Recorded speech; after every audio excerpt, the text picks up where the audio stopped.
ते सावजीचं काहीतरी म्हणतायत, ते सावजीचं काहीतरी म्हणतायत. हा तुम्ही सावजीच्या संदर्भात टिप्पणी केलं होतं किंवा वक्तव्य केलं होतं भाषणामध्ये. आता नागपुरातला सावजी समाज आक्रमक झालाय. का बरं?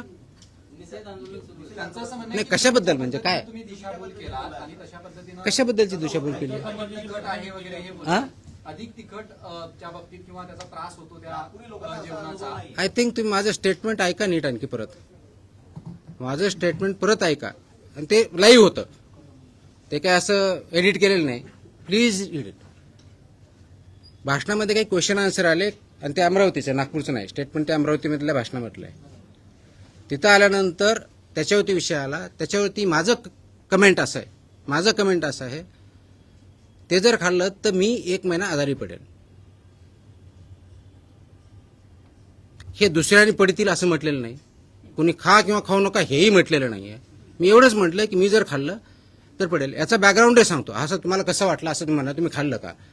2008-9ला मी जिल्हा परिषद नागपूरला शिओ होतो. त्यावेळेस माझ्या एक मित्राने मला ओढून नेलं होतं खाण्यासाठी. ओके, मी बघितल्यानंतरच मला अगदी एवढं लाल वाटलं की म्हणलं मी नाही खाऊ शकणार. नाही म्हणजे एकदम टेस्ट दिसतं लाल आहे पण तेवढं तिखट नाही, असं मला मित्राने सांगितलं.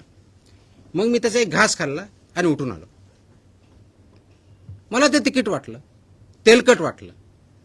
याचा अर्थ त्याच्यात मी कोणतंही ते अयोग्य खाऊ नये हे नाही. एक गोष्ट लक्षात घ्या, as a food safety commissioner म्हणून मी तिथं बोलत नव्हतो, एक तर इंडिव्हिज्युअल बोलतो. आणि असं गृहीत धरलं एवढं ऑइली खाणं आपल्यासाठी चांगलं नाही आहे. म्हणजे किती ऑइली, मी आता ते पर्टिक्युलर प्रॉडक्टबद्दल बोलत नाही, इन जनरल आता तो इश्यू आलाय. किंवा तेवढं स्पायसी हे आपल्या हेल्थसाठी चांगलं नाही. हेल्दी फूड, बऱ्याच वेळेस तुम्ही माझ्या प्रश्नामध्ये विचारलं, अवेअरनेस क्रिएट होणं हे पण हा एक भाग आहे.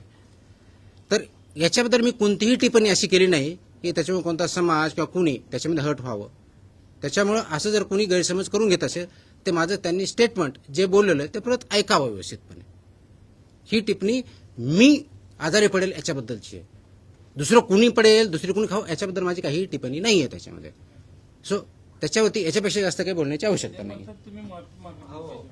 No question. काय संबंध त्याचा? सॉरी,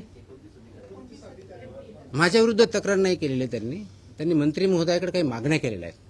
ते निवेदन माझ्याकडे आलेलं आहे, तक्रार नाही केलेली. सांगतो येतो आता बोलायला लागलो. काय तर बोलायच्या अगोदर तुम्हाला माहिती आहे सगळं तरी परत कशाला विचारता? मग त्यांनी मंत्री महोदयाकडे तक्रार, ते पर्टिक्युलर संभाजीनगर, छत्रपती संभाजीनगर इथल्या लॅबमधली आपली जी लॅब आहे त्याच्यामधल्या कर्मचाऱ्यांनी केलं की आम्हाला सुट्टी दिली जात नाही, आम्हाला अनेक तास काम करायला होतं. पहिली मागणी अशी की त्यांना इतर कार्यालयाप्रमाणे जे 10 ते 6 आहे त्याप्रमाणे ट्रीटमेंट द्यावी. मुळामध्ये लॅब ही इतर कार्यालय नाही. कार्यालय लॅबोरेटरीमध्ये फरक असतो. लॅबोरेटरी ही 24 तास चालणारी संस्था असते, कार्यालय 24 तास चालणारी नसते. जसं की इथलं कार्यालय आहे याचा काय 9:45 ते 6:15 वेळ फिक्स आहे, तसा लॅबचा वेळ हा 24 तास असतो.